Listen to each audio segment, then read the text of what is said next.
দর্শক স্বাগত জানাচ্ছি আমাদের নিয়মিত আয়োজন এখন প্রকাশ অনুষ্ঠান। আমরা মূলত এই অনুষ্ঠানে দেশের সমসাময়িক বিষয় নিয়ে আমরা কথা বলে থাকি। আজকে আমরা আলোচনার নাম দিয়েছি ভোটের ক্ষণ। যদি এভাবে একটু শুরু করতে চাই, দেশ নির্বাচনের জন্য প্রস্তুত নয় বলে দাবি করেছেন জাতীয় নাগরিক পার্টির আহ্বায়ক নাহিদ ইসলাম। রয়টার্সকে দেয়া সাক্ষাৎকারে তিনি আরও বলেন, জননিরাপত্তা নিশ্চিত করতে পারেনি অন্তর্বর্তী সরকার। তার শঙ্কা, জুলাই ঘোষণাপত্রে সব রাজনৈতিক দল ঐক্যমত্যে পৌঁছাতে না পারলে নির্বাচন বিলম্ব হতে পারে। এদিকে কিসের ভয়ে নির্বাচনের রোডম্যাপ ঘোষণা করা হচ্ছে না, সে প্রশ্ন তুলেছেন বিএনপির সিনিয়র যুগ্ম মহাসচিব অ্যাডভোকেট রুহুল কবির রিজভী। এছাড়া প্রধান উপদেষ্টা বলেছেন, 6 কমিশনের সুপারিশ করা সংস্কারের বিষয়ে সংলাপ শেষ হওয়ার পর রাজনৈতিক দলগুলো জুলাই সনদে স্বাক্ষর করবে। ওই সনদের কিছু অংশ বাস্তবায়ন করবে অন্তর্বর্তী সরকার, বাকিগুলোর দায়িত্ব রাজনৈতিক সরকারের। মূলত এসব বিষয় নিয়ে আজকে জনমনে নানা প্রশ্ন ঘুরপাক খাচ্ছে, চুলচেরা বিশ্লেষণ চলছে। মূলত এসব বিষয় নিয়ে আজ আমরা কথা বলবো। আমাদের শুরুতেই বললাম আজকে আমাদের আলোচনার বিষয় ভোটের ক্ষণ। এই বিষয়ে আলোচনার জন্য স্টুডিওতে আমি আমন্ত্রণ জানিয়েছি 3 জন অতিথি, তারা পরিচিত হচ্ছেন। শুরুতেই রয়েছেন হাসান মামুন, সাংবাদিক কলামিস্ট, এবং রয়েছেন এম এ আজিজ, সিনিয়র সাংবাদিক, প্রধান সম্পাদক দ্য ফাইন্যান্সিয়াল পোস্ট। রয়েছেন ডক্টর মোহাম্মদ মইনুল ইসলাম, অধ্যাপক, পপুলেশন সায়েন্সেস বিভাগ, ঢাকা বিশ্ববিদ্যালয়। 3 জনকে স্বাগত জানাচ্ছি। আমি শুরুতে যাব একটু এম এ আজিজ আপনার কাছে। সেটি হচ্ছে যে আমি শুরুতেই বললাম যে নির্বাচনের, আমাদের আলোচনার বিষয় নির্বাচনের ক্ষণ। এখন এই নির্বাচনের ক্ষণটা আমরা শুরুতেই দেখলাম যে আমাদের অন্তর্বর্তী সরকারের প্রধান উপদেষ্টা ডক্টর ইউনূস তিনি বলেছিলেন যে ডিসেম্বরে, সবসময় তিনি যে কোনো বিবিসিকে বলেন সাক্ষাৎকার বা অন্যান্য যাদের সাথে তিনি কথা বলেছেন যে ডিসেম্বর নির্বাচন হতে পারে। সেনা প্রধানও সেটাই বলেছিলেন যে ডিসেম্বর নির্বাচনের জন্য এই সরকার প্রস্তুতির দিকে যাচ্ছে। তো সেভাবে আলোচনা হচ্ছে, কিন্তু আজকে জাতীয় নাগরিক পার্টির প্রধান বা আহ্বায়ক নাহিদ ইসলাম বলেছেন দেশ নির্বাচনের জন্য প্রস্তুত নয়। মনে হচ্ছে আর একটা ধাক্কা, যে আমরা এতদিন একটা আকাঙ্ক্ষার মধ্যে ছিলাম যে ডিসেম্বর নির্বাচন হতে যাচ্ছে, কিন্তু একটি দল এ কথা এর মধ্যে বলে ফেলেছে। একটু যদি আপনি বিশ্লেষণ করেন বিষয়টা, কোন দিকে যাচ্ছি আমরা। আপনাকে ধন্যবাদ। জি, আমি কিন্তু কখনো মনে করি নাই যে ডিসেম্বরের ভিতরে নির্বাচন হবে। আচ্ছা, কারণ ডক্টর মোহাম্মদ ইউনূস তিনি সবসময় কথা বলেন মে দিয়ে, হতে পারে, কখনো বলেন নাই হবে। এই শব্দ কখনো যদি সবকিছু ঠিকঠাক থাকে হতে পারে, হ্যাঁ, এই ধরনের সবসময় হতে ব্যবহার পারে, করে, অর্থাৎ মে ব্যবহার করেছে। জি, এখন এরপরে ছাত্ররা, যারা নাহিদ ইসলাম বলেছে যে human rights support society group, একটা আন্তর্জাতিক প্রতিষ্ঠান, রিপোর্ট দিচ্ছে যে এই সরকারের আমলে, অন্তর্বর্তীকালীন সরকারের আমলে গণপিটুনিতেই মব জাস্টিস যাকে বললেন আপনি, 199 জন মারা গেছে, আহত হয়েছে এসব। তো নাহিদ ইসলাম কিন্তু সত্য কথা বলছে, অর্থাৎ এই সরকারের কিন্তু আপনার যে জননিরাপত্তা, আচ্ছা, এটা নিয়ন্ত্রণে নাই। এই পরিস্থিতিতে নির্বাচন করা কঠিন সে বলছে। কিন্তু এর আগে আরো কথা আছে। আচ্ছা, তারা সংবিধান নূতন করে চায়, জি, গণপরিষদ চায়, জি, আবার কারেকশন করে বলছে গণপরিষদ নির্বাচন এবং সাধারণ নির্বাচন একসাথে হতে পারে। আবার আরেকজন সাজিস আপনি বললেন যে শেখ হাসিনার ফাঁসির মঞ্চে না দেখা পর্যন্ত কেউ যেন নির্বাচনের শব্দ উচ্চারণ না মুখে না এমন কথা তিনি বলেছেন, এরকম। তো অনেকগুলা ইস্যু কিন্তু এখানে ইনভলভ। এখন অন্তর্বর্তীকালীন সরকার, অন্তর্বর্তী সরকার প্রধান ডক্টর মোহাম্মদ ইউনূস তিনি কিন্তু অনেকবারই, বিশেষ করে আমি বলবো ফিনান্সিয়াল টাইমসকে যে সাক্ষাৎকার দিয়েছিল, সেখানে বলেছিলেন যে ছাত্ররা সংগঠন করবে এবং দল করবে এবং তারা রক্ত দিয়েছে, তাদের রক্ত যাতে ব্যাহত না হয়, রাজনীতিবিদরা তার এদের ইন্টারেস্ট না ব্যবহার করে, এই জন্য ছাত্রদেরকেই দল গঠন করতে হবে। হ্যাঁ, এখান থেকে পরিষ্কার। এরপরে ধরেন এই যে সমাবেশ হলো, এটার অনেকগুলো ঘটনা আছে, অর্থাৎ এই সরকারের পৃষ্ঠপোষকতায় এই দলটা গঠন হয়েছে। আচ্ছা, তো সুতরাং এই সরকারের সাথে যা কিছু ঘটছে, যদিও ছাত্ররা বলার চেষ্টা করে সরকারের সাথে তাদের সম্পর্ক নাই, আসলে সরকারের পৃষ্ঠপোষকতা এখনও আপনি দেখেন, আগে 3 জন উপদেষ্টা ছিল, এখন 2 জন সরকারে আছে, আরেকজন চলে আসছে, এবং ইলেকশনের আগে ও 2 জনও কিন্তু আসবে, ইলেকশন করবে, আপনি জেনে রাখেন, ইলেকশনে যাবে। কারণ তারা, কেন আমি এটা বললাম, সেটা কেমন হবে, এরই মধ্যে নাহিদ ইসলাম পদত্যাগ করেছেন, তিনি দলে যোগ দিয়েছেন, বাকি 2 জন হয়তো তারা যাবেন, কিন্তু কখন কেন যাবেন, এত দেরি কেন? তাহলে কি জনমনে কি সেই প্রশ্নটা ওঠে না? না, তিনি এটাতে একটা মজা আছে না, সরকারে আছে মজাটা কি? মজাটা। একজন হলো লোকাল গভর্নমেন্টের দায়িত্বে, আচ্ছা, আর একটা হলো ইনফরমেশনের দায়িত্বে। আপনার গানে লাগাম পরানোর জন্য ইনফরমেশন দরকার আছে, আর সারা দেশে বেনিফিট বিতরণের জন্য লোকাল গভর্নমেন্ট দরকার আছে। দুটো হাতে রাখছে, অর্থাৎ পুরার সংগঠনটা গোছানোর জন্য তো এই দুটো মিনিস্ট্রি দরকার আছে, তারা হাতে রেখেছে। এবং তাদের যে এলাকায় প্রসার, ধরেন জি। যে এখন যে তথ্য উপদেষ্টা হয়েছে, তিনি একবার এলাকায় গেছিল, তো অনেক চিকন রাস্তা দিয়ে বহু ভিতরে কতগুলো তরুণ বানাইছে, কি দরকার ছিল? অনেকগুলো অনেকগুলো তো উনি কি তখন ইলেকশনের সিদ্ধান্ত নিয়েছিল? এখনো নিয়েছে, বলেছে, বলে নাই। উনি উপদেষ্টা তরুণ বানাইছে বহু বহু, অসংখ্য বহু, এটা ইউটিউবে দেখা যায়। সুতরাং আবার দেখেন আর এক এলজিআরডি মিনিস্টার, আমি কিন্তু বলেছি যে আমাদের গ্রাম দেশে বলে যার পেছনের দাঁত গজায় নাই তার বুদ্ধি হয় না। তো ওনাদের আমার কাছে মনে হয় যে এলজিআরডি যে উপদেষ্টা, ছাত্র উপদেষ্টা, সে কিন্তু পড়াশোনা এখনো শেষ করে নাই, সে উপদেষ্টা হয়েছে। 6 দিনে 18 বার হেলিকপ্টারে উঠেছে এবং 20,000 টাকার আপনার কম্বল বিতরণ করছে, 36 লক্ষ টাকা হেলিকপ্টার ভাড়া দিচ্ছে। আসবো আপনার কাছে, আসবো আমি, আলোচনা আরো রয়েছে। আমি একটু যেতে চাই হাসান মামুন আপনার কাছে। সেটি হচ্ছে ছাত্রদের সঙ্গে নতুন দলের কোনো সম্পর্ক নেই। ডক্টর মোহাম্মদ ইউনূস বিবিসিকে কথা বলেছেন, আগে পরেও তিনি বলেছেন।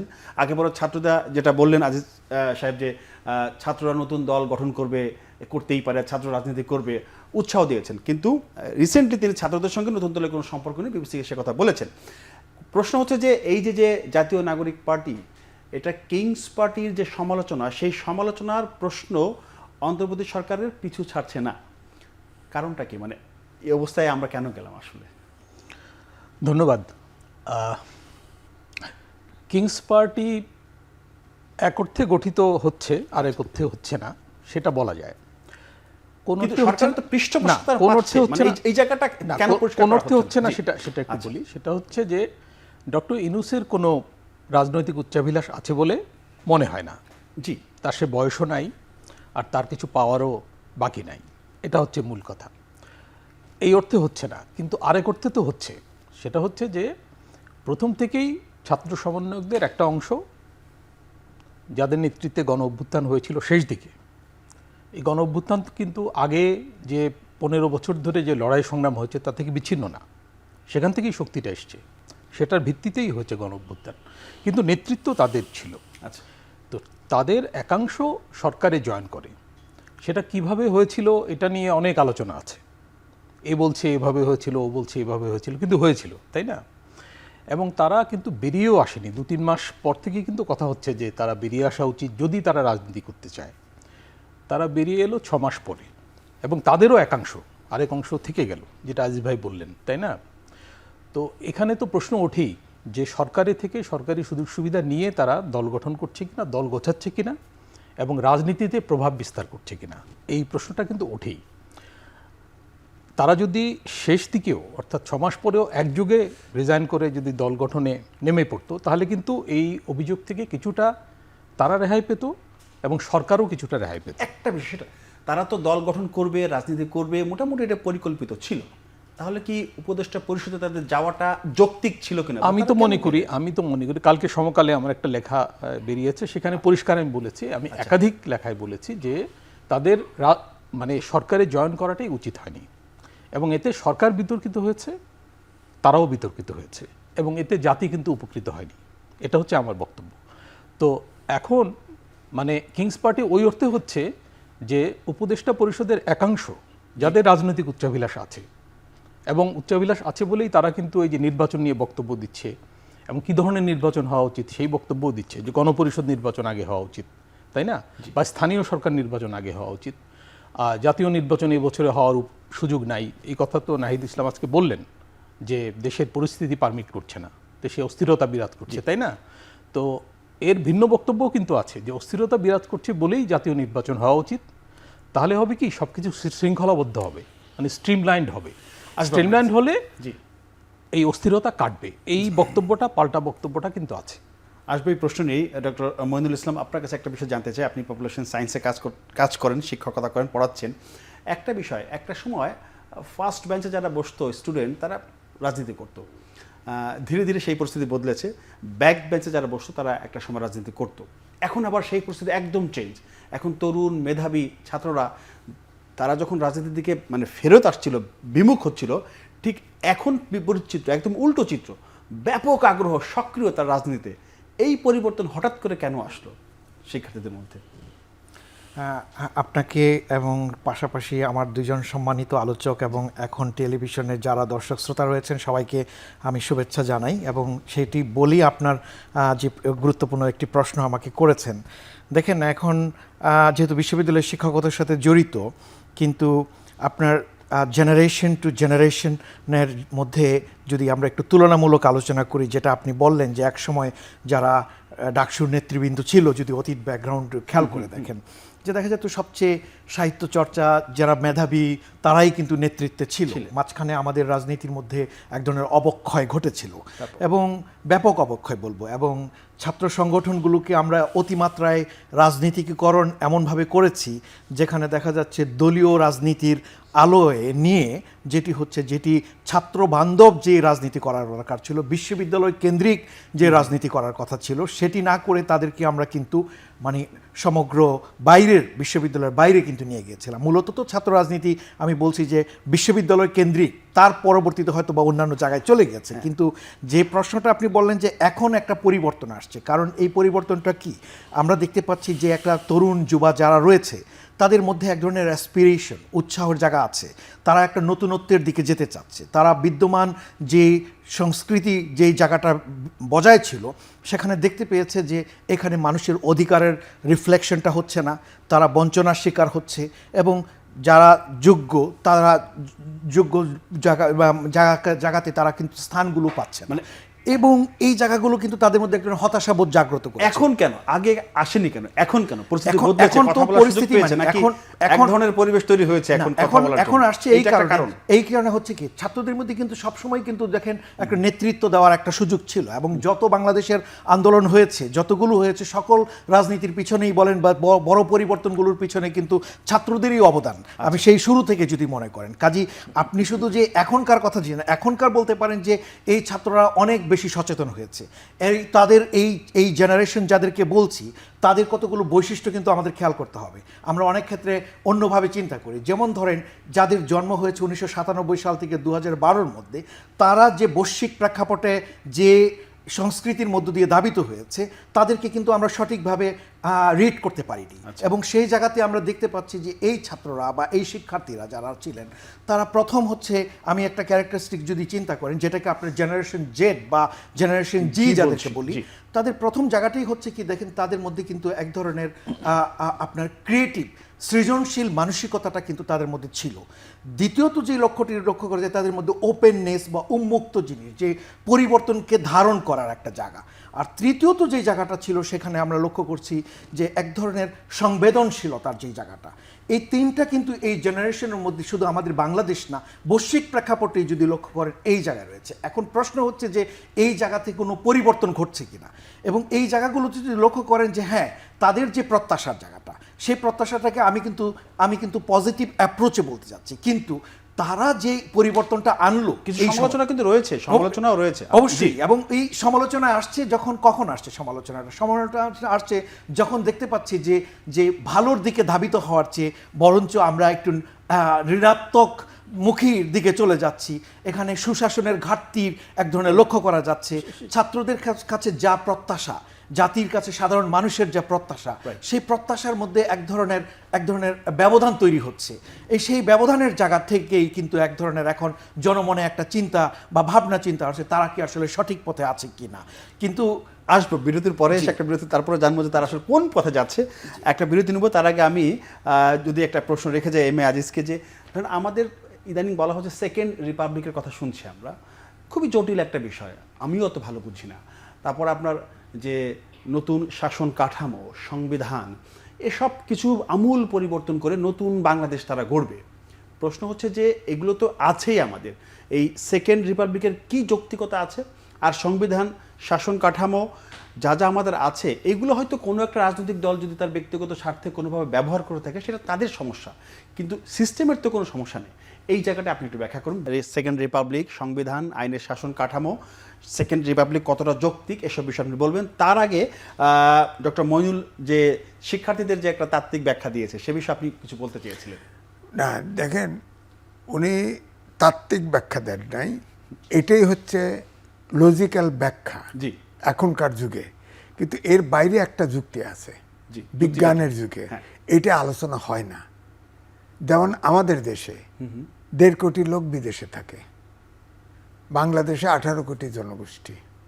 এই যে বিশ্ববিদ্যালয়ে ওনারা যে সার্টিফিকেট দিচ্ছে, এই সার্টিফিকেটের কোনো মূল্য থাকবে না আগামী 10 বছর পরে। কেন? কারণ বিশ্বটা অটোমেশনের যুগে চলে যাচ্ছে। সব হাইয়েস্ট প্রযুক্তি, যেমন ধরেন রোবট অপারেশন করে, রোবট মানুষের বিকল্প সার্ভিস। 2টা গার্মেন্ট ইন্ডাস্ট্রি রোবটে চলে, বাংলাদেশেই চলে। আপনি দেখেন আগে গার্মেন্টসে সুতা কাটতো কেঁচি দিয়ে, এখন কেঁচি পাবেন না, অটো হাফ অটো হয়ে গেছে। তো এখন আপনার এই যে শিক্ষা ব্যবস্থা, আমাদের দেশে 12 প্রকার শিক্ষা ব্যবস্থা আছে, ইংরেজি, বাংলা, কওমি মাদ্রাসা, আলিয়া মাদ্রাসা। 12 প্রকার জাতিকে একদম মাস্টার ডিগ্রি পর্যন্ত দেওয়া হয় ওই লেভেলে। আচ্ছা, যার ফলে জাতীয় ঐক্য কোনোদিন কোনো ইস্যুতে হয় না। অর্থাৎ এক শিক্ষা ব্যবস্থা কিন্তু বিরাটভাবে বাধাগ্রস্ত জাতীয় ঐক্যর ক্ষেত্রে, জাতীয় ঐক্যের ক্ষেত্রে। আচ্ছা। দ্বিতীয়টা হচ্ছে আগামী এই যে ধরেন এবারে আমি দেখলাম ওই যে আপনার যে জমায়েত হলো ছাত্রদের, ওখানে আমি দেখছি শিশু আছে। শিশু মানে 18 বছর বয়স হলে শিশু। অর্থাৎ শিশু স্কুলের ছাত্র থেকে ইউনিভার্সিটির ছাত্র পর্যন্ত এখন সবাই সরকার চালানো ব্যস্ত, লেখাপড়ার মনোযোগী নাই। তো এই যে 7-8 বছর যে জেনারেশন গ্যাপ হবে, এখন যে সব ইনোভেটিভ ছাত্র এই 7-8 বছরের গ্যাপ কি দিয়ে দূর করবেন আপনি বলেন এই বিজ্ঞানের যুগে? এই জাতিকে কোনোভাবে 8 বছর পাবে এই অংশটা। এরপরে হচ্ছে কি ইলেকশন করবেন। দেখেন 49 সালে আওয়ামী লীগ হয়, তারা তরুণরাই করে, তখনকার সরকারের বিরুদ্ধে বিদ্রোহ করে। ওখানে একজন ছিল মিডিল এজের, সে হল মৌলানা ভাসানী। এরপরে 74 সালে এসে জাসদ হয়, আওয়ামী লীগের বিরুদ্ধে বিদ্রোহ করে। আর এই যুবকরা 2024 সালে করলো সরকারের সাথে সম্পর্ক রেখে, অর্থাৎ এই জন্য কিংস পার্টি বলা হয়। তো আমি যেটা বলছি, দেখেন আওয়ামী লীগের সরকারের শেষ সময়ে 18 সালে 3টা কিংস পার্টি বড় বড় নেতা দিয়ে করছিল। 300 সিটে কিন্তু তারা সব মিলে ক্যান্ডিডেট দিছে, একটা ক্যান্ডিডেটের জামাত থাকে নাই। তাহলে আপনি কি বলতে চাচ্ছেন? আমি বলতেছি এরপরে এই ছাত্ররা আলটিমেটলি জি নির্বাচনে যেতে হবে, এবং রাজনীতি হচ্ছে সবচেয়ে জটিল। আপনি যখন এরা সব ধরাশায়ী হয়ে আসবে ইলেকশনে, তখন এই পুরা লটটা ফ্রাস্ট্রেটেড হবে, জাতির জন্য বোঝা হবে। জি। বিজ্ঞানের যুগে এই 6-7 বছরের জেনারেশন যে গ্যাপ তৈরি করে দিচ্ছেন, জাতিটা দাঁড়ায় থাকবে কোথায় বিজ্ঞানের যুগে? সারা বিশ্ব তখন অটোমেশনে হয়ে যাবে। 1 2 নম্বর আসেন যে আমি সংক্ষেপে বললাম আর কি, এটার ব্যাখ্যা আছে বহু। ধরেন আমি একটা উদাহরণ দেই, যে আইওটি বলে, আপনি চ্যানেল 24-এ একটা মেয়ে দিয়ে খবর পড়াইছে, হ্যাঁ হ্যাঁ, ইন্টেলিজেন্স, জি জি, তাই না? তো বুদ্ধিমত, কৃত্রিম বুদ্ধিমত, তো এগুলো তো রিপ্লেস করে ফেলবে। আমি আরেকটা উদাহরণ দিই যেটা কল্পনার ভিতরে থাকবে না। আমি ফিজিক্সের ছাত্র বলে আমি লেখাপড়া করে আমি লিখছিও, পত্রিকায় ছাপা হয়েছে, সমকালেই ছাপা হয়েছে। আইওটি বলে ইন্টারনেট অফ থিংস। আগামী দিনে অপেক্ষা করেন, আগামী 10 থেকে 15 বছর আপনার ফ্রিজের সাথে চুলার সম্পর্ক থাকবে। আপনি বলবেন, আপনি প্রোগ্রাম দিয়ে যাবেন, আমি বৃষ্টি হলে খিচুড়ি খেতে চাই, চুলা বলবে, প্রোগ্রাম দেওয়া থাকবে, খিচুড়িতে যা লাগে চুলা রেডি করে রাখবে। যদি আপনার কাছে সব ইনগ্রিডিয়েন্ট না থাকে, ফ্রিজের কাছে চাইবে, ফ্রিজ বাজারের কাছে চাইবে। এইভাবে অটোমেটিক রান্না হতে থাকবে, আপনি খেতে থাকবেন। এই জায়গায় যখন পৃথিবী চলে যাবে, তখন প্রযুক্তির পিছনের লোকটা লাগবে। এই শিক্ষা দিয়ে তো হবে না, এই শিক্ষা তাবিজ বানায় চলতে হবে। দেখবেন আগামী 15 বছর পরে বেঁচে থাকবেন, আমি থাকবো না, আপনি বেঁচে থাকবেন, এটা মনে রাখেন। হাসান মামুন, আপনি আমাকে একটু বলবেন, যেটা বললেন এম এ আজিজ, রাজনীতি জটিল হয়ে যাচ্ছে, সেই বিষয়ে একটু বলবেন। সেই সাথে একটু মানে আপনাকে আমি একটু বলে দিচ্ছি যে আজকে রুহুল কবির রিজভী বলেছেন যে কিসের ভয়ে নির্বাচনের রোড ম্যাপ ঘোষণা করা হচ্ছে না, কিসের ভয়? সেই সাথে যেটা বলে নেমে যে রাজনীতি জটিল হয়ে যাচ্ছে, রাজনীতির সমীকরণ কি আসলে জটিল হয়ে যাচ্ছে? এবং রিজভির সাথে এই কথা মিল একটু বলবেন আপনি, কোন জায়গাটা মানে সমন্বয় করা যায়? বিএনপির মধ্যে কিন্তু একটা অস্বস্তি লক্ষ্য করা যাচ্ছে। জি, মানে বিএনপি বিরোধী দলের মতো আচরণ করছে এবং বিরোধী দলের অবস্থায় কিন্তু তাকে ঠেলে দেওয়া হয়েছে, কারণ সরকারের সঙ্গে তার একটা দূরত্ব তৈরি হয়েছে, তাই না? আজিজ ভাই যে কথা বললেন যে ইউনূস সাহেব যেটা ইন্টারভিউতে বলেছিলেন যে ছাত্ররা একটা দল গঠন করবে, এর আগে কিন্তু উনি বলেছিলেন যে ছাত্ররা তাদের প্রাথমিক নিয়োগকর্তা বলেন না, প্রাথমিক নিয়োগকর্তা মানে রাজনীতিবিদরাও এতে যুক্ত হয়েছে, পরে তারা ফাইনাল করেছে। আচ্ছা, তো প্রাথমিক নিয়োগকর্তা এবং সেই নিয়োগকর্তাদের ব্যাপারে উনি বললেন যে তাদেরকে দল গঠন করতে হবে এবং গণ অভ্যুত্থানের যে তাৎপর্য, ধারাবাহিকতা, এটা তাদেরকে রক্ষা করতে হবে, নাহলে এই প্রচলিত রাজনীতি এসে এটাকে গ্রাস করে ফেলবে। এটা কিন্তু উনি বলেছেন একটা ইন্টারভিউতে। এবং এরপরে বিএনপির তরফ থেকে আপত্তি জানিয়ে বলা হয়েছে যে এরকমভাবে বললে তো সরকারের নিরপেক্ষতা মানে পলিটিক্যাল নিউট্রালিটি এটা ক্ষুণ্ণ হয়। আচ্ছা, এই কথা বলা হয়েছে, তাই না? তো একটা অস্বস্তি কিন্তু তৈরি হয়েছে এবং নানা রকম তত্ত্ব কথা শোনা যাচ্ছে, কনস্পিরেসি থিওরি বাজারে, যে ইলেকশন হবে না, ইলেকশন 3 বছর পরে হবে, এর মধ্যে অন্য কিছু হবে, তাই না? ছাত্ররা দল গঠন করবে, তারা গোছাবে এবং তাদের সঙ্গে জামাতের সম্পর্ক, এই সব আলোচনা কিন্তু হচ্ছে এবং কিছু দলের কথাবার্তা কিন্তু মিলে যাচ্ছে, তাই না? তো এবং সেখানে বিএনপির কথাবার্তা একটু ভিন্ন রকম হচ্ছে। বিএনপি দ্রুত ইলেকশন চাচ্ছে। আপনি স্মরণ করলে দেখবেন যে এই সরকার দায়িত্ব নেওয়ার কিছুদিন পরে কিন্তু বিএনপি দ্রুত নির্বাচন চেয়েছিল, মানে 3 মাসের মধ্যে তত্ত্বাবধায়ক ব্যবস্থায় যেটা হয়। তো সেখান থেকে সরে এসছে, কিন্তু দ্রুত নির্বাচনের দাবি থেকে তারা কিন্তু সরে নেই। এবং যখনই অন্যরকম কথাবার্তা হয় যে নির্বাচনের পরিবেশ নাই, দেশের পরিস্থিতি অন্যরকম, তখনই কিন্তু বিএনপির মধ্যে আতঙ্কটা তৈরি হয়। আর এটা খুব স্বাভাবিক, কারণ বিএনপি গত 15 বছর ধরে, 15.5 বছর ধরে তারা রাজপথে অপ্রেসড হচ্ছে, নির্যাতিত হচ্ছে, তাই না? এবং কমপক্ষে 2টো নির্বাচনে তারা বিজয়ী হতে পারত। সেই 2টো নির্বাচন ভুয়া নির্বাচন করে তাদেরকে মাঠে রাখা হয়েছে, পার্লামেন্টে আসতে দেওয়া হয়নি। এবং তারা একটা নির্বাচনে এসেছিল, সেখানেও কিন্তু রাতের ভোট করে তাদেরকে রাজনীতির বাইরে রাখা হয়েছে। তো এখন যদি আবার এই প্রক্রিয়া হয় যে বিএনপি ক্ষমতায় চলে আসবে, সুতরাং সেজন্য নির্বাচন দেওয়া যাবে না, এটা কিন্তু জনগণের কাছে গ্রহণযোগ্য হবে না। কারণ কারা দেশ শাসন করবে এটা জনগণ ডিসাইড করবে।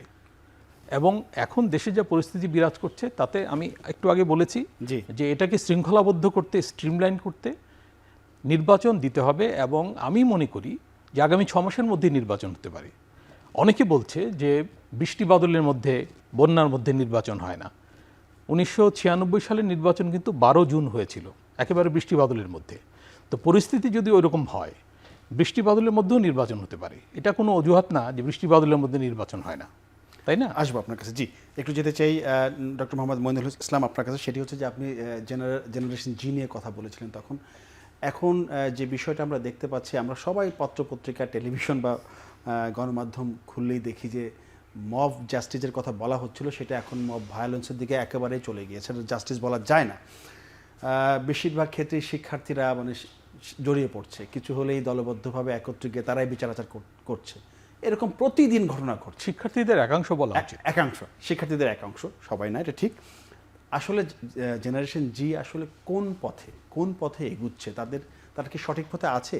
যদি সঠিক পথে থেকে থাকে ভালো, আর যদি না থেকে থাকে তাহলে করণীয় কি যদি বলেন একটু ছোট করে। না, অনেক ধন্যবাদ আপনাকে। আমার মনে হয় যে বর্তমান সময়ের প্রেক্ষাপটে অত্যন্ত প্রাসঙ্গিক প্রশ্ন করেছেন। দেখেন, আমাদের শিক্ষার্থীদের কাছে কিন্তু একটা প্রত্যাশা রয়েছে আমাদেরকে। দেখেন, যেই জেনারেশন জেডের কথা বলছি, আপনি যদি বাংলাদেশের পরিসংখ্যানগত তথ্যে যান, যাদের বয়স হচ্ছে 10 থেকে এখন 29 বছর, যদি চিন্তা করেন, প্রায় 6 কোটি মানুষ কিন্তু।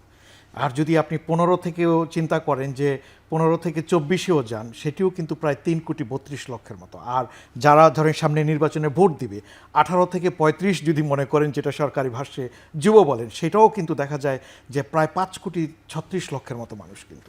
এবং এই যে মানুষগুলো, এই সংখ্যাটা কিন্তু একটা বড় সংখ্যা, একটা বড় সম্ভাবনা, আবার একদিকে কিন্তু বড় চ্যালেঞ্জ। এখন আপনি যেই জায়গাটার প্রশ্নটা আমাকে করলেন, যে এই যে তাদেরকে আমরা সঠিকভাবে কাজে লাগাবো কিভাবে, বা এই যে এখন যেই ধরনের এক্সাম্পল আপনি দেখে এলেন বা আমরা যেটা দেখছি যেটা কাঙ্ক্ষিত নয়, তাহলে এই জায়গাতে বুঝতে হবে যে রুলস অফ গভর্নেন্স, মানে আমি বলবো যে সুশাসনের জন্য যে প্রতিষ্ঠানগুলো, সেই প্রতিষ্ঠানগুলো ঠিকমতো কাজ করছে কিনা। আমরা যারা বিভিন্ন মানে প্রতিষ্ঠানে যুক্ত রয়েছি, আমরা ছাত্রদেরকে সঠিকভাবে দিক নির্দেশনা দিচ্ছি কিনা, সরকার ঠিকমতো তার কাজ করছে কিনা প্রত্যেকটা প্রতিষ্ঠান। যদি ওই কাজগুলো করে তাহলে কিন্তু এই মব জাস্টিস বা ওই ধরনের জায়গা তৈরি হওয়ার কথা না।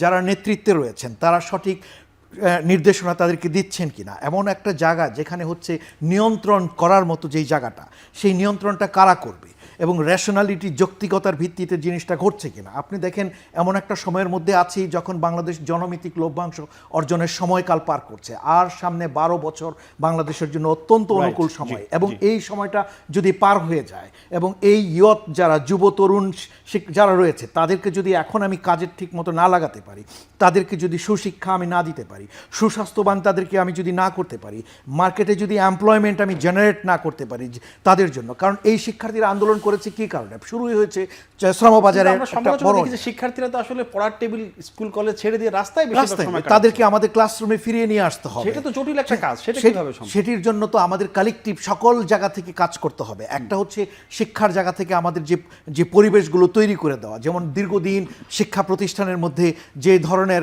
অবস্থার মধ্যে বিরাজ করছিল, এখন শিক্ষার্থীরা হলমুখী হচ্ছে বা আমরা কিন্তু ক্লাসরুমে কার্যক্রম শুরু করেছি, এখন শিক্ষার্থীদের অংশগ্রহণের জায়গাটা হচ্ছে গুরুত্বপূর্ণ জায়গা।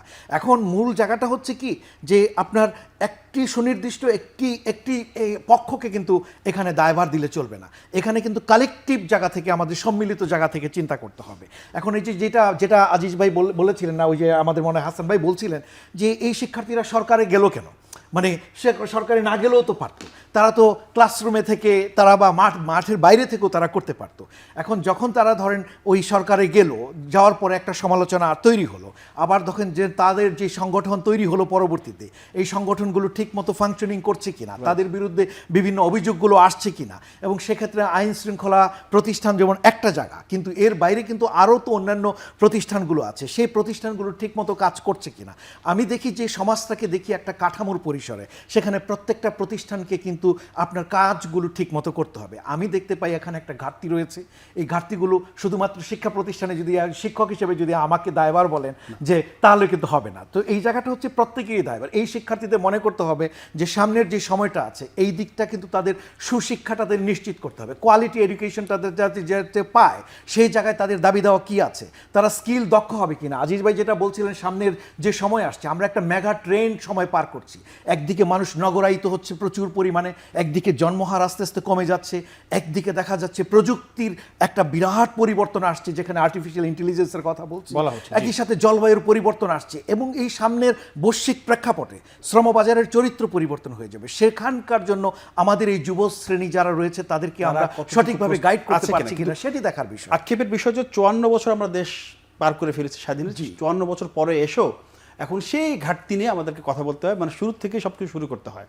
ওই জায়গাটায় আক্ষেপটা রয়ে গেছে। যে সেকেন্ড রিপাবলিক, সংবিধান সংশোধন, শাসন কাঠামো নিয়ে একটু বলা। হ্যাঁ, ধরেন সেকেন্ড রিপাবলিক বলতে আমরা যা বুঝি সেটা হচ্ছে একটা দেশে যখন বিপ্লব সংগঠিত হয়, আচ্ছা, এবং একটা দেশের ক্যারেক্টার, শাসন ব্যবস্থার ক্যারেক্টার পুরো আমূল পরিবর্তন ঘটে যায়।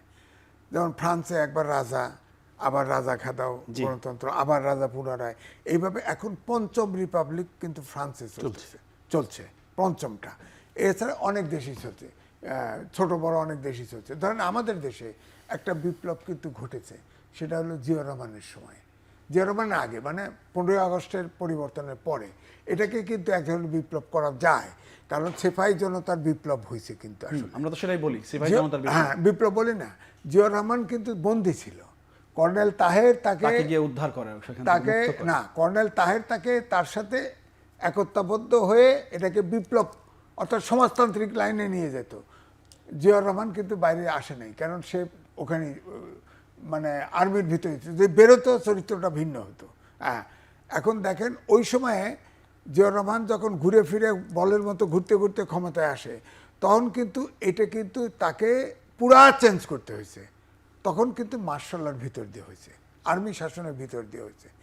আর এখন যেটা হয়েছে এটা অভ্যুত্থান। আমি বঙ্গভবনে দাওয়াতি ছিলাম, ওখানে বলা হয়েছে এই ইউনিট সাহেব সহ যে সংবিধান সমুন্নত রাখার জন্যে এই প্রেসিডেন্টের কাছে ওত নিয়েছে। তাদের তো ম্যান্ডেটই নাই সংবিধানে হাত দেওয়ার, রিপাবলিক করার ম্যান্ডেটই নাই, কারণ এই সংবিধান সমুন্নত রাখার জন্য ওত নিয়েছে। তাহলে ওত ভঙ্গ হলে কি হয়, তার পথ থাকে না, স্বাভাবিক। তা ওনারা করতেছে। তারপরে বলেন ছাত্ররা যে আন্দোলন করলো, আন্দোলনের প্রথমে কোঠা, পরে 9 দফা, পরে ফেসিবাদের বিলোপ, সংস্কার প্রস্তাবটা কি কখনো এই রাষ্ট্র ব্যবস্থার সংস্কার, কাঠামো সংস্কারের কোনো প্রস্তাব আসে নাই। এটা কিন্তু অন্তর্বর্তীকালীন সরকার গঠন হওয়ার পরে এটা ডক্টর মোহাম্মদ ইউনূসের পক্ষ থেকে এটা উত্থাপিত হয়েছে। এখন এটা একটা টুলস হয়ে গেছে। ইলেকশন না দিয়ে কতক্ষণ ক্ষমতায় থাকা যায়, দেশের কি 12টা বাজলো না বাজলো হেলে না, কারণ এখন আছে এনজিও কর্মী কিছু, আর হলো প্রফেশনাল। দেশের 12টা বাজলে তো আমাদের তো 12টা বেজে যাবে। আমরা তো থোড়া সারা জীবনে 53 বছর বললেন না, সেই সংবিধানে লেখা আছে যে জনগণ দেশের মালিক, জনগণকে কেউ জিগায়? কোনোদিনই জিগায় নাই, কোনোদিনই। ওই জায়গাটা আসতে হলেই একটা, আমার বক্তব্য ভিন্ন, একটা বেনেভোলেন্ট ডিক্টেটর এই দেশে দরকার। এই দেশে এই যে দেখেন এখন মানে ডেমোক্রেসির দরকার নেই, ডিক্টেটর দরকার, একদম বেনেভোলেন্ট ডিক্টেটর দরকার। আমি এই যে ইউনূস সাহেব জনতন্ত্র ছাড়িয়ে দিচ্ছে না, এটা তো এখন একটা মনে হচ্ছে বনের ভিতরে বাস করতেছি, কোনো আইন নাই, শাসন নাই, কিছু নাই, যার যা করতেছে, এরে ধরে মারিয়ে দিতেছে, এরে বাড়িয়ে দিতেছে, হ্যাঁ, মসজিদে আজান দিয়ে এসে একজনের খুন করে দিতেছে, আবার কি মৌলবাদী কত কিছু করতে, সব এলোমেলো হয়ে গেছে। এবং নাহিদ ইসলাম সত্য কথা বলছে এই জায়গাটা। আপনি বলেন যে যে দেশে আপনার আইন শৃঙ্খলা বাহিনী ঠিক নাই, একজন উপদেষ্টা ছিল এবং ইউনূস সাহেবের অনুগত পার্টির থেকে বলা হচ্ছে, তাহলে এটা ঠিক? আরেকটা হচ্ছে ব্যারোমিটার, যত তর্কই করেন, আমি সাধারণ মানুষ হিসেবে বুঝি, কিন্তু শেখ হাসিনা IMF এর লোন আপনার এগ্রিমেন্ট করে গেছে। ডক্টর ইউনূস তো বিবিসিকে বলেছে দেশে মানে অপরাধের মাত্রা মোটেও বাড়ে নাই, এবং তার প্রতি দেশে বিদেশে সবার সমর্থন আছে।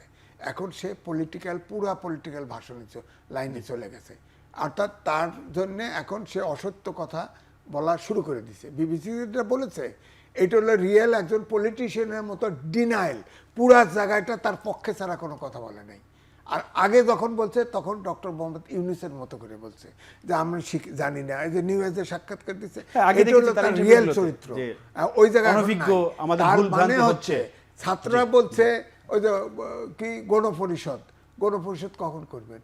একটা দেশ যখন নূতন তৈরি হবে, যেমন ধরেন আমাদের যে গণপরিষদ নিয়ে প্রশ্ন আছে, যেমন আমাদের সংবিধানটা যে হলো, যে সংবিধান আছে এখন, তখন পাকিস্তান আমলের ওই ফ্রেমওয়ার্কের ভিতরে একটা নির্বাচন হয়, সেখানে MNA হয়, MP হয়, হ্যাঁ, MNA হয়, MP হয়, তাদেরকে মিলে এটাকে গণপরিষদ নাম দেওয়া হয়, দিয়ে একটা সংবিধান রচনা করে এটা পাশ করা হয়। এই জন্য বলা হয়, অনেক সব বিতর্ক আছে, এটা তো পাকিস্তানের ওরা ছিল, ওরা তো গণপরিষদ না। তো এখন আপনি 7 মাস পরে, ওটা একটা অভ্যুত্থান, 7 মাস পরে আপনি বলবেন গণপরিষদ কেন? সংবিধান তো আছে, তো সংবিধান নিয়ে তো সরকার আছে, এখন গণপরিষদ হবে কি করে? আপনি সংবিধান সংস্কার করতে পারেন, সেখানে তো কেউ ডিসএগ্রি করতে পারে। সংবিধান তো 17 বার মেজর সংস্কার হয়েছে, কিন্তু বিশ্বের সংস্কার হয়েছে, জাতীয় সঙ্গীত বদলেছে, পতাকা বদলে গেছে, আপনার সংবিধানও সংস্কার হবে, সমস্যা নাই। আপনার যত জায়গায় ধর, আপনি যদি সংস্কার করার, যদি ইমানদারিভাবে সংস্কার করতে চাইতেন, তাহলে বিএনপি, জামাত ইসলাম সহ সব পার্টি কিন্তু সংস্কার প্রস্তাব দিছে, আপনি এইটা ধরে আগাইতেন।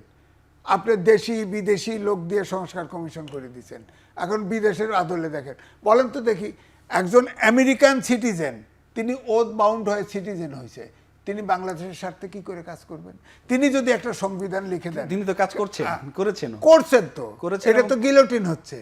এখন আমি এই জন্য আমার আপনার ভাষায় বলি, রাজনৈতিক দলগুলো এখন ফাটাবাসের চিপায় পড়ছে। অর্থাৎ দলগুলো যদি এখন ফু দেয়, এই সরকার কিন্তু এখন হলো, আগে 21 ছিল, এখন হলো 23 জন, ফু দিলে উড়ে যাবে, কিন্তু দিতে পারতেছে না, দিলে তো রাজনৈতিক ভ্যাকুয়াম তৈরি, তখন অন্য আরেকজন ঢুকে পড়বে, বিপদে পড়ছে না? আপনি শিওর থাকেন এই ঈদের পরে এই ছাত্ররা বলতে গণপরিষদ করো, এই সংবিধান নূতন করে করো ইত্যাদি ইত্যাদি, আর রাজনীতিবিদরা মাঠে নামবে, ইলেকশন দাও। কারণ দেশ তো চলছে না। আপনি Right, বললেন জি। তো IMF এর ফোর্থ লোন, IMF লোন বন্ধ করে কখন? যখন আপনার পে করার যোগ্যতা, তাদের বিবেচনায় যোগ্যতা না থাকে। অর্থাৎ অর্থনীতি তার বিজনেস নাই, ইনভেস্টমেন্ট নাই, ডাইরেক্ট ইনভেস্টমেন্ট তো নাই। প্রবাসীরা এখনো টাকা দিয়ে যাচ্ছে, এখনো টাকা দিচ্ছে। ওই জায়গাটা একটু আশা। হ্যাঁ, প্রবাসীরা তো সবাই সমর্থন। এক প্রবাসী দিয়ে হবে না। আপনি দেখেন আমাদের কৃষি ধরেন এখন হঠাৎ করে দাম, আলুর দেখেন কোল্ড স্টোরেজে রাখতে 12 টাকা কেজি করে আপনার ফি দিতে হয়।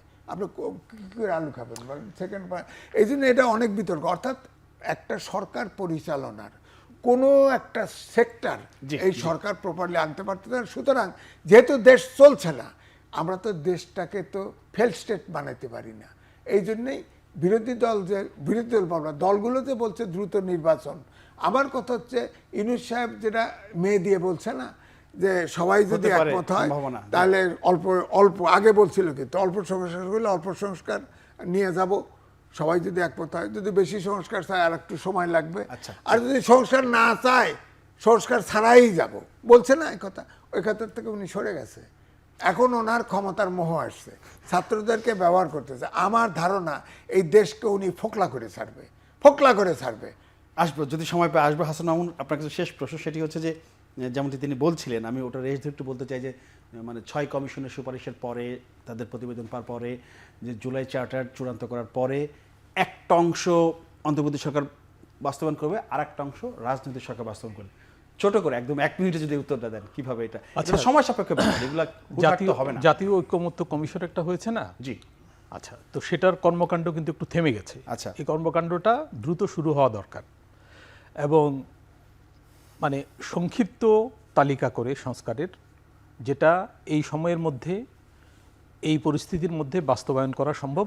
বিশেষ করে নির্বাচন সংক্রান্ত সংস্কারগুলো, যেগুলো না হলে নির্বাচনটা ঠিকমতো করা যাবে না, জি। সেই সংস্কারগুলো করে সব দলের ঐকমত্যে, ইনু সাহেব বারবার বলছেন যে ঐকমত্য ছাড়া আমরা কিছু করব না, তো সেটাকে মূল ধরে দ্রুত নির্বাচনের দিকে যাওয়া প্রয়োজন। এই যে আজিজ ভাই যেগুলো বললেন, যে IMF এর লোন, তারপর হচ্ছে FDI কমে যাওয়া, তাই না, দেশি ইনভেস্টমেন্ট কমে যাওয়া, দেশের অনেক কারখানা বন্ধ হয়ে গেছে।